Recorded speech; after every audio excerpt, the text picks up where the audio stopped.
Love is one of those words that you think you understand until you have to give a meditation on it. We say we love things all the time. I love Calgary. I love my camera. I love coffee.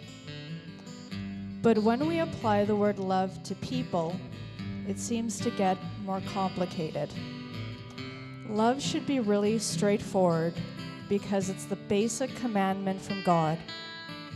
He tells us to love each other, but it's so easy to let our own insecurities and worries and fear get in the way of what God has called us to do. God gave us the perfect example of love. He sent Jesus. We'll be celebrating this later this week, but after Christmas is over, will we be taking God's amazing example of love to heart and loving others as God has commanded?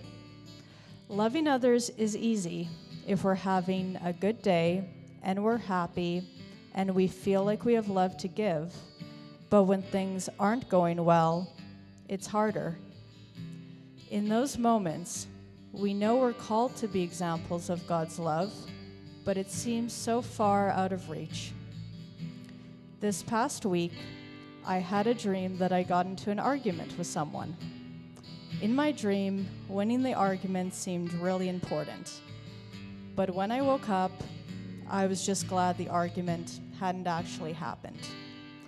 However, it made me reflect on the times that I've put more importance on winning an argument than reflecting Jesus' love.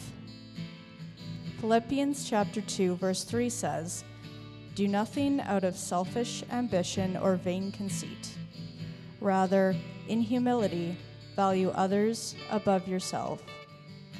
This verse came to my mind while I was preparing for this meditation.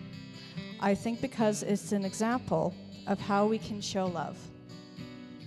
Because of the pandemic, everyone watching this is in a bubble.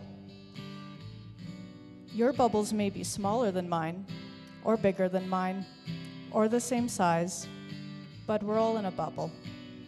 I wonder, when the restrictions are lifted, will we stay in our bubbles? When the pandemic is over and the church doors reopen, will we continue to demonstrate God's love to those outside of the windows? Being an example of God's love is challenging when life itself is challenging. But I think what we need to remember is that God created us with the ability to love even when our day, our life, or the world is in a bad way. What's important is that we continually work at showing others the love that Jesus has shown us.